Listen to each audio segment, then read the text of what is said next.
Detective Recap here. Today, I'm going to explain a sci-fi thriller film called Archive. Spoilers ahead. Watch out and take care. In 2038, a scientist named George Almore is designated in Japan, working and living alone in the middle of a forest at a massive artisan robotics compound. His only companions are his two robotic creations, J1 and J2, who also serve as his helpers. The second prototype, J2, watches her favorite cartoon and tells George about a dream she had of them driving a car. She doesn't remember much of the dream, but she tells him that she felt sad when she woke up. J2 also informs him that someone wants to talk to him. George seems to know who she's talking about. Later that day, George talks to a woman named Jules Almore, who happens to be his wife. While they are having the conversation, Jules has a hard expression on her face. She tells him that she can't talk to him anymore, and she hopes that he's happy there. The signal weakens, and Jules bids him goodbye. George remains baffled for a couple of minutes, and then he suddenly finds himself in an autonomous car with Jules. They get into a playful mood, and Jules asks him to set the car in self-driving mode. George disapproves, saying that he doesn't trust the car's automatic driving feature since he didn't design it. Meanwhile, at present, George is on a call with his boss, Simone. She notices that it has been 2 years, and he still hasn't shown them anything except for two unsuccessful robots, referring to J1 and J2 as two horrible things. She reminds him that he only has 3 years to develop and finish his research. Simone ends the call by ordering George to back up the system and secure the place. After the call, George and J2 share their sentiments towards his boss. He tells J2 that it's better if they limit Simone's knowledge about the two prototypes, or else she'll have them shut down. J2 agrees and reassures J1 that she isn't horrible, contrary to what the boss said. A little while later, George continues work while a video memory of his wife plays in the background. He is working on another prototype, which he names J3. J3 looks vastly different from J1 and J2, and she is the only one to have an actual human form. Unbeknownst to George, J2 peeks through his laboratory to see what he is up to. When George and J2 go out to fix their reception system, he notices that J2 is unusually quiet. She then asks him why he won't let her help him with his work, reminding him that they used to be a team. George reassures her that he's not replacing her with the new prototype. J2 still feels unsure, seeing that the new robot is similar to her but only better. However, she notices a pattern and realizes that she's better when compared to her sister, J1. George tries to escape the conversation and orders J2 to get back to the house since it's cold outside and the prototype might get wet. George returns to his station to continue assembling his third prototype. He successfully installs the artificial intelligence into her brain, but her system cannot fully process it yet as she is suddenly able to recollect Jules's memories as well. George comforts her and puts her into hibernation to adjust and help her feel better once she wakes up. When George heads out the next morning, he's surprised to see a dog at their entrance. He sends the dog away and voice commands their system to shut the entrance. Unfortunately, it doesn't work. J2 pretends that she knows nothing about it, but she seems delighted when George asks for her help. George and J2 are fixing the system outside when a vehicle stops. Mr. Sinclair and Mr. Melvin, who are representatives of the Archive Company, approach them. George immediately commands J1 and J2 to stay in their station until the visitors are gone. The two have come to inform George that they received the notifications of his wife's transition to somnolence. They also want to check the condition of the archive machine for their client. Mr. Sinclair casually talks to him, but George seems distracted by Mr. Melvin's operation on the machine. Mr. Melvin finds out that someone patched the security seals and the environmental systems of the unit, but George reluctantly denies it and asks him to recheck the system for errors. Mr. Melvin grows suspicious and reminds George that the home use of the archive legally constitutes storage of the deceased user's remains. Once it is used for personal reasons, they have a legal obligation to remove the unit and prepare it for burial. George causes an outburst as he doesn't want his wife to leave yet. However, Mr. Melvin warns him that they are obliged to act under the Post-Death Internment Act with force if they find out that he acting against the rules. George claims that he has never done anything wrong and that the Archive Company can't do anything because they don't have proof. When they leave, George knows they'll quickly find evidence, so he works around the clock to finish J3. George returns to his station to examine J3's condition. He puts off the hibernation mode and brings J3 back to her senses. However, she seems upset and tired. George comforts her and clarifies that he did that to minimize her trauma before bringing her back online. She is confused as she cannot remember anything, but George explains that her software is finding patterns and trying to piece things together. He assures her that the process might not be tidy, but it is working. The following day, once J3 calms down, George starts examining her taste buds by introducing her to different flavors such as vanilla and lime. He also examines her memory by letting her read different words.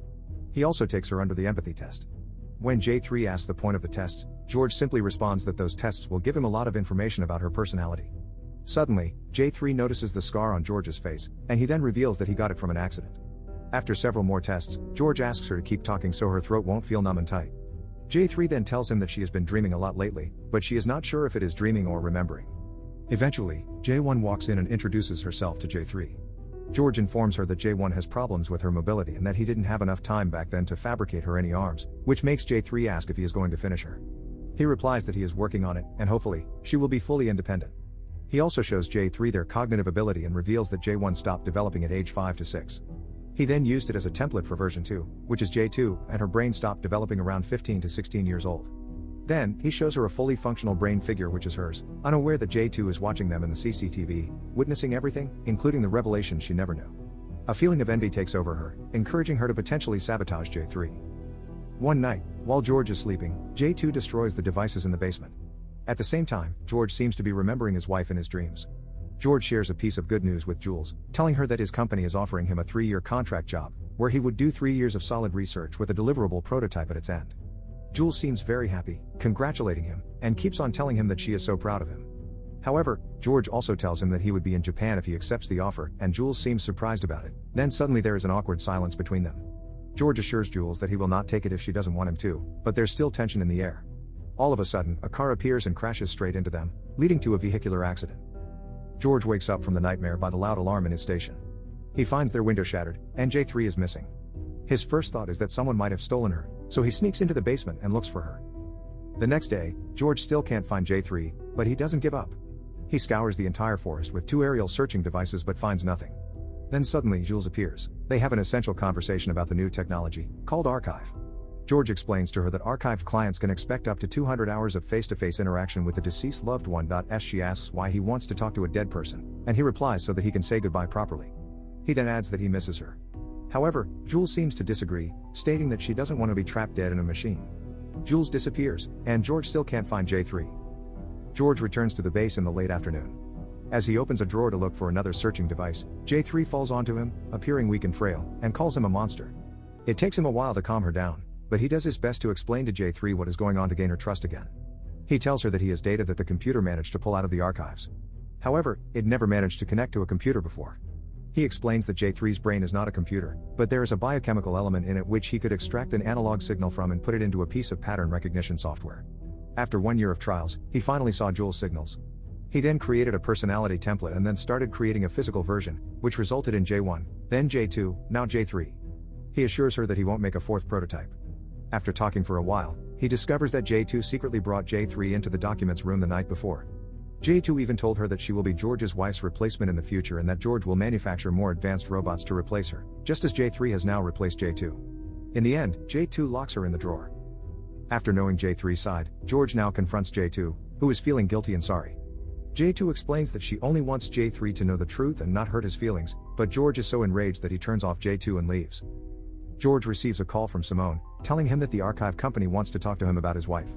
The company suspects that he based the 2 robots on their archive technology and that they want to take a good closer look at the 2 inventions. Simone assures him that their research is confidential. However, the company is still threatening legal actions against him. She also informs him that their lawyers are looking into the case against George since he breached his confidentiality agreement by letting outsiders into the house, which might be grounds for termination. A few days later, George visits J2 in her station. J2 notices something is not right with her legs and suspects that he gave it to J3. George denies it and tells J2 that there was technology in there that is essential for his work. On the days that J2 was shut down, George was actually working on completing the 3rd prototype, where he dismantled J2's legs and modified them to be better. Once they were improved, he gave them to J3 and coated her body with a white skin-like medium. J3 now has a complete human form. On the other hand, J2 feels depressed, used, and worthless. She occasionally visits the waterfalls and takes long walks, causing it to lose its power and eventually shut down. Fortunately, J1 is there to inform George about what happened to J2. But when he examines J2, he sees no damage. J2 tells him that having no physical damage doesn't mean that she's okay. Feeling annoyed, George leaves and tells her that they should talk once J2 is less dramatic. George continues hanging out with J3, and they seem to have a good time as they are laughing and dancing together. On the other hand, J2 peeks through the wall and sees their love growing stronger, a sight which she could not bear anymore. Feeling hopeless and worthless, she goes to J1 and pats her as if she is saying goodbye for the last time. She even leaves a goodbye letter. She goes outside in the middle of terrible weather, then suddenly, she is in front of the lake. She heads down and slowly approaches the water, causing self-damage and losing its signals until she is completely soaked. George impatiently searches everywhere until the computer announces that it lost its connection with J2 as well. He almost collapses with the loss. Even though he cannot find her body, he buries J2's things and holds a funeral for her in the evening. That night, J3 has a breakthrough because she is given a portion of Jules' memory data to feel the love between Jules and George. J3 lays on George's bed, and George mistakes her for Jules, so he kisses her, but when he opens his eyes, he sees the person in front of him as J3, so he kicks her out. The following day, George continues finishing his final touches with J3. While J3 is unconscious, flashes of Jules' memories keep appearing in her mind, such as memories from a car accident, where a police officer announces it needed one archive machine for a deceased person. J3 also recalls Jules being pregnant. Later that day, Simone angrily calls George. It turns out that the archive company discovered J2 at the bottom of the lake, which is proof that George stole the company's data. Simone decides to fire George right away while George turns off all of the base's systems. Because J3 believes Simone is the bad guy, she smashes the screen with the thought of helping George. While he is away, J3 takes the call from Jules in the archive machine and says he cannot come to the phone right now and that she will take care of him once Jules is completely gone. On the other line, Jules seems so confused as she doesn't understand what J3 is trying to say, but what J3 meant is when Jules' archive expires. George comes back, and he gets the phone from J3 and says he cannot explain everything right now, but he reassures her that he will see her very soon. Then, the call ends. J3 is astonished by what she has heard, and it makes sense to her now that George is going to put Jules' archive into her. Finally, George discloses J3 that he intends to erase her consciousness and replace it with Jules's. He tells her that it is the only way. J3, like any other living being, does not wish to die, and out of frustration, she yells at him that Jules is already dead. Suddenly, she breaks down and gets the gun from a case. She points it at him to interrogate him more about what is really happening and what the archive company wants. He says they want to examine her and look further at what he has already done. She is perplexed as to how she suddenly has all of this knowledge. While feeling hopeless, J3 tells him that she never stood a chance. George apologizes, saying that he built J3 because it is his fault why Jules is dead and that he built her so they could have a life like they are supposed to have together. In this instance, J3 becomes aware that George is dead and is fading within the archive. It is that aspect of George's consciousness that refuses to vanish.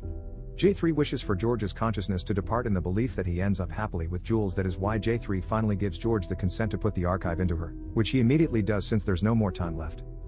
After a short coma, J3 regains consciousness and acts as if she is now Jules. George is delighted for a moment until the phone rings.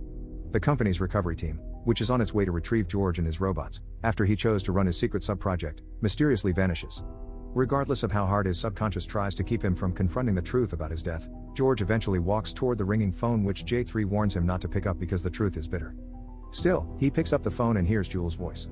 She bursts into tears and tells George that the archive company people told her that his consciousness is about to vanish completely. Maybe this is the last time she could call him. George realizes he's been dead, and Jules is making his final call before he fades. She summons the courage to convince their daughter to speak with George and exchange their final farewells.